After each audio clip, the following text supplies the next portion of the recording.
வணக்கம். திசைகளின் 10 மணி செய்திகள். போலீஸ் தடுப்பு காவல் மரணம். தனபாலன் குடும்பத்திற்கு 11 லட்சம் ரிங்கிட் இழப்பீடு. 7 ஆண்டுகளுக்கு முன்பு போலீஸ் தடுப்பு காவலில் மரணமடைந்த வர்த்தகர் எஸ். தனபாலன் குடும்பத்திற்கு 11 லட்சம் ரிங்கிட் இழப்பீடாக வழங்கும்படி அரசாங்கத்திற்கு ஷாலாம் உயர்நீதிமன்றம் இன்று உத்தரவிட்டது. வர்த்தகர் தனபாலனின் மனைவி வி. சாந்தி மற்றும் தனபாலனின் தந்தை பி. வதியன் ஆகியோருக்கு ஆண்டுக்கு 5 விழுக்காடு வட்டியுடன் இந்த இழப்பீட்டுத் தொகை வழங்கப்பட வேண்டும் என்று நீதிபதி நூர் ஹயாத்தி மாட் உத்தரவிட்டார்.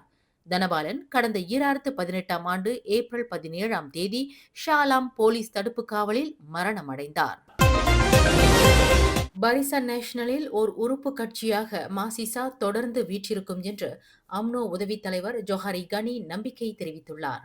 பரிசன் நேஷனல் வரும் பொதுத் தேர்தலில் டிஏபியுடன் தொடர்ந்து அரசியல் ஒத்துழைப்பை கொண்டிருந்த போதிலும் சீன சமூகத்தின் பிரதான அரசியல் கட்சியான மாசிசா பரிசன் நேஷனலை விட்டு விலகாது என்று தாம் நம்புவதாக அவர் குறிப்பிட்டார்.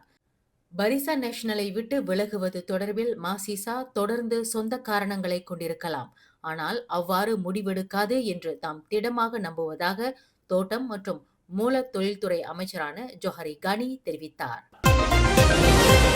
மர்மமான முறையில் காணாமல் போன மலேசிய ஏர்லைன்ஸுக்கு சொந்தமான MH370 விமானத்தில் பயணம் செய்தவர்களின் ஒவ்வொரு குடும்பத்திற்கும் தலா 2.9 மில்லியன் யுவான் அல்லது 1.686 மில்லியன் ரிங்கிட் இழப்பீடாக வழங்கும்படி மலேசிய ஏர்லைன்ஸுக்கு பெய்ஜிங் நீதிமன்றம் இன்று உத்தரவிட்டுள்ளது. இந்த வழக்கில் சம்பந்தப்பட்டுள்ள 8 குடும்பத்தினருக்கும் தலா 1.686 மில்லியன் ரிங்கிட் இழப்பீடாக வழங்கப்பட வேண்டும் என்று நீதிமன்றம் உத்தரவு பிறப்பித்துள்ளதாக சிசிடிவி ஒளிபரப்பு நிறுவனம் தெரிவித்தது. இழப்பீடு தொடர்பில் இதுவரை 47 குடும்பங்களுக்கு தீர்வு காணப்பட்டுள்ள வேளையில் இன்னும் 23 வழக்குகள் தொடர்ந்து நிலுவையில் இருப்பதாக அது தெரிவித்துள்ளது. பெய்ஜிங் நீதிமன்றத்தின் உத்தரவு தொடர்பில் மலேசிய ஏர்லைன்ஸ் இன்னும் கருத்துரைக்கவில்லை. தனியார் மருத்துவமனைகள் கண்மூடித்தனமாக மருத்துவ கட்டணம் விதிப்பதை தடுக்கவும் கட்டுப்படுத்தவும் நடப்பு சட்டத்தில் சில திருத்தங்கள் செய்யப்படவிருப்பதாக சுகாதார துணை அமைச்சர் டத்து லுகனிஸ்மான் அவாங் சவுனி தெரிவித்துள்ளார்.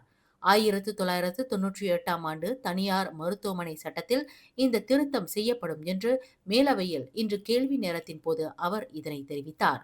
சுகாதார சேவைக்கான மருத்துவ மற்றும் பயன்பாட்டு சேவைக்கான கூடுதல் செலவினம் பணவீக்கத்திற்கு வித்திடலாம் என்பதால் இத்தகைய சட்டத்திருத்தம் மேற்கொள்ளப்படுவது மிக முக்கியமாகும் என்று அவர் குறிப்பிட்டார். இதில் மத்திய வங்கியான பேங்க் நெகாரா மலேசியா மற்றும் காப்புறுதித்துறை வாயிலாக நிதி அமைச்சின் பங்களிப்பும் சம்பந்தப்பட்டுள்ளதாக அவர் சுட்டிக்காட்டினார்.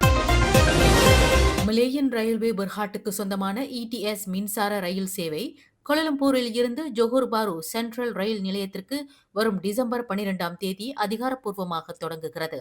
ETS ரயில் சேவையின் அறிமுகத்தையொட்டி பயணிகளுக்கு மலேசியன் ரயில்வே பெர்ஹாட் 30 விழுக்காடு கட்டண கழிவை வழங்குவதாக இன்று அறிவித்துள்ளது. KL central, JB central, KL central வழித்தடத்திற்கான இந்த சிறப்பு கட்டண கழிவு டிசம்பர் 12ஆம் தேதி தொடங்கி வரும் ஜனவரி 11ஆம் தேதி வரை அமலில் இருக்கும் என்று அது அறிவித்துள்ளது. நிபந்தனைகளுக்கு உட்பட்டு 5000 இருக்கைகள் இதற்காக ஒதுக்கப்பட்டுள்ளதாக அது குறிப்பிட்டுள்ளது. சமூக பாதுகாப்பு நிறுவனமான சொக்சோவின் வாயிலாக வேலைவாய்ப்பு காப்புறுதி முறை சலுகைகளை மேம்படுத்துவதன் மூலம் தொழிலாளர்களின் சமூக பாதுகாப்பை வலுப்படுத்தவும் மறு வேலைவாய்ப்பை ஏற்படுத்தி தரும் செயல்திறனை அதிகரிக்கவும் வகை செய்யும் வேலைவாய்ப்பு காப்புறுதி சட்ட திருத்த மசோதா மக்களவையில் நிறைவேற்றப்பட்டது.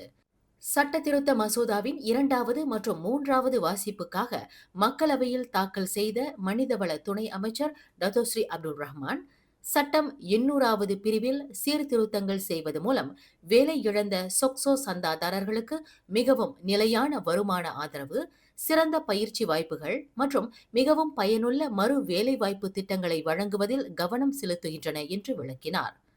இந்த நடவடிக்கையானது தற்போதைய வேலை சந்தையின் தேவைகளுக்கு ஏற்ப சீரான பணியாளர் இயக்கத்தையும் ஆதரிப்பதாக உள்ளது என்று துணை அமைச்சர் விளக்கினார். SIP என்று சுருங்க அழைக்கப்படும் வேலை காப்புறுதி முறையின் அனுகூலமானது வேலை இழந்த தனிநபர்களுக்கு நிதி உதவி மற்றும் மறு வேலை வாய்ப்பை ஏற்படுத்தி தரும் திட்டமாகும் என்பதை துணை அமைச்சர் சுட்டிக்காட்டினார். அவற்றின் முக்கிய அம்சங்களில் ஒன்று தகுதியான விண்ணப்பதாரர்கள் வேலையை இழந்த பிறகு புதிய வேலையை தேடும் காலகட்டத்தில் குறிப்பிட்ட காலத்திற்கு மாதாந்திர நிதி உதவியை பெற வகை செய்கிறது. அவர்களின் முந்தைய சம்பளத்தில் வழங்கப்படும் 25 விழுக்காட்டு தொகை 50 விழுக்காடாக உயர்த்தப்பட்டுள்ளது. மேலும் அவர்களுக்கு வேலைவாய்ப்பு திறன் பயிற்சி திட்டத்திற்கு நாள் ஒன்றுக்கு 30 ரிங்கிட் வழங்கப்படுகிறது.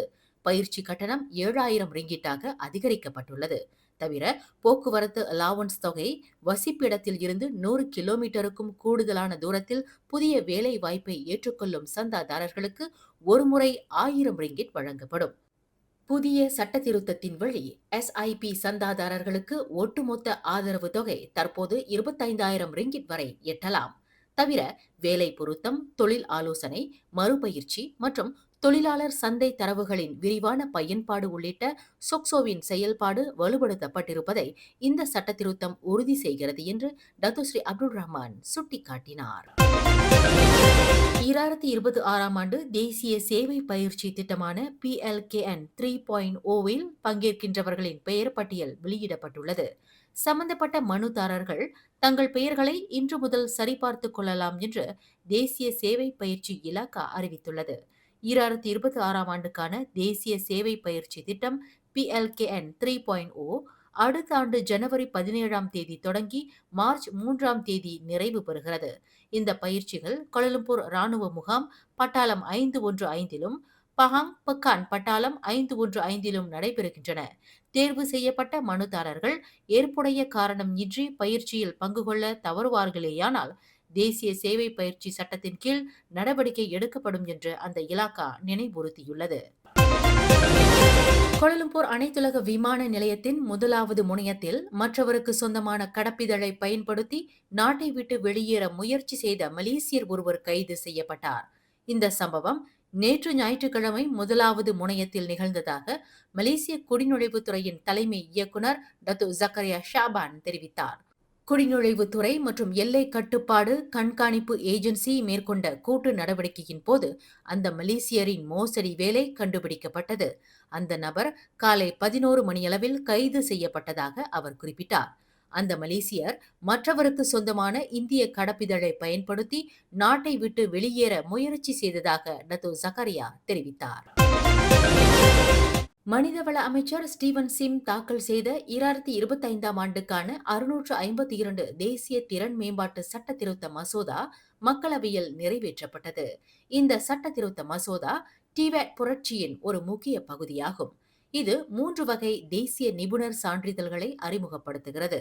உள்ளூரை சேர்ந்த திறமையான பணியாளர்களின் விரிவான அனுபவம் மற்றும் நிபுணத்துவத்தை முதன்முறையாக அங்கீகரிப்பதற்காக திறன் நிபுணர், முதிர்நிலை திறன் நிபுணர் மற்றும் திறன் ஆலோசகர் ஆகிய 3 புதிய தேசிய நிபுணர் சான்றிதழ்கள் இந்த சட்ட திருத்த மசோதா வாயிலாக அறிமுகப்படுத்தப்பட்டுள்ளன. தொழில்நுட்பம், ஆட்டோமேஷன் மற்றும் எதிர்கால தொழில்துறை கோரிக்கைகளால் இயக்கப்படும் பொருளாதாரத்தின் தேவைகளுக்கு ஏற்ப நாட்டின் திறமையான பணியாளர் நிபுணத்துவ சூழல் அமைப்பை போட்டித்தன்மையுடனும் பொருத்தமானதாகவும் வலுப்படுத்த மனிதவள அமைச்சு மூலம் மடானி அரசாங்கம் கொண்டுள்ள உறுதிப்பாட்டை இது வலியுறுத்துகிறது. கிட்டத்தட்ட 2 தசாப்தங்களாக நடைமுறையில் உள்ள சட்டம் 652 திறன் அங்கீகாரத்தை விரிவுபடுத்துவதற்கும் பயிற்சி வழங்குனர்களின் தரத்தை மேம்படுத்துவதற்கும் 15 திருத்த உட்பிரிவுகள் மூலம் இப்போது பலப்படுத்தப்பட்டுள்ளது. இந்த திருத்தங்கள் திறன் மேம்பாட்டுத்துறை, செயற்கை நுண்ணறிவு, ஆட்டோமேஷன், பசுமை தொழில்நுட்பம் மற்றும் மென்பொருள் தொழில்துறை உள்ளிட்ட புதிய தொழில்களின் தேவைகளுக்கு பொருத்தமானதாகவும் பதிலளிக்கக்கூடியதாகவும் இருப்பதை உறுதி செய்கிறது என்று மனிதவள அமைச்சர் ஸ்டீவன் சிம் சுட்டிக்காட்டினார். பயிற்சி வழங்குனர்களுக்கான அங்கீகார காலம் 3 ஆண்டுகளில் இருந்து 6 ஆண்டுகளாக நீட்டிக்க இந்த சட்டத்திருத்த மசோதா வகை செய்கிறது என்பது குறிப்பிடத்தக்கது. புதிய கணக்குகளை திறப்பதற்கான குறைந்தபட்ச வயது வரம்பான 16ஐ நிறைவு செய்ய தவறும் சமூக ஊடக சேவை தளங்களுக்கு 100 மில்லியன் ரிங்கிட் அபராதம் விதிக்கப்பட வேண்டும் என்று மேலவை உறுப்பினர் senator Dato Sri S Velpari பரிந்துரை செய்துள்ளார். அரசாங்கம் நிர்ணயிக்கக்கூடிய புதிய விதிமுறைக்கு இணங்காத எந்த ஒரு நிறுவனத்திற்கும் ஆஸ்திரேலியாவில் 50 மில்லியன் ஆஸ்திரேலிய டாலர் அல்லது 137 மில்லியன் ரிங்கிட் வரை அபராதம் விதிக்கப்படுவதை செனட்டர் டத்தோ ஸ்ரீ வேல்பாரி சுட்டிக்காட்டினார். 16 வயதுக்கு மேற்பட்டவர்கள் மட்டுமே சமூக ஊடகங்களில் புதிய கணக்கு திறக்க முடியும் என்ற விவகாரத்தில் அரசாங்கம் உறுதியான நடவடிக்கை எடுக்க வேண்டும் என்று மேலவையில் டத்துஸ்ரீ வேல்பாரி கேட்டுக்கொண்டார். வாகனம் சாலையை விட்டு விலகி அருகிலுள்ள ஆற்றில் பாய்ந்ததில் பெண் ஒருவர் மரணமுற்றார். இந்த சம்பவம் இன்று பிற்பகல் 3:48 மணியளவில் ஜோஹர் தங்கா தஞ்சோங் அகாஸில் உள்ள ஒரு பொழுதுபோக்கு மைய வளாகத்தில் நிகழ்ந்தது. நிசான் கிராண்ட் லிவினா ரக காரில் பயணம் செய்த 20 வயது பெண் நீரில் மூழ்கி மரணமுற்றதாக முவார் தீயணைப்பு நிலைய அதிகாரி ஜஹைரி ஷுகோர் தெரிவித்தார். அந்த பெண்ணின் உடலை மீட்கும் நடவடிக்கையில் 10க்கும் மேற்பட்ட வீரர்கள் ஈடுபட்டதாக இன்று வெளியிட்ட ஒரு அறிக்கையில் அவர் தெரிவித்துள்ளார். மேலும் செய்திகளை தெரிந்து கொள்ள கீழே இருக்கும் பெல் பட்டனை அழுத்துங்கள். உங்கள் மகிழ்ச்சியை வெளிப்படுத்த லைக் மற்றும் ஷேர் செய்யுங்கள். தொடர்ந்து திசைகளோடு இணைந்திருக்க சப்ஸ்கிரைப் செய்யுங்கள்.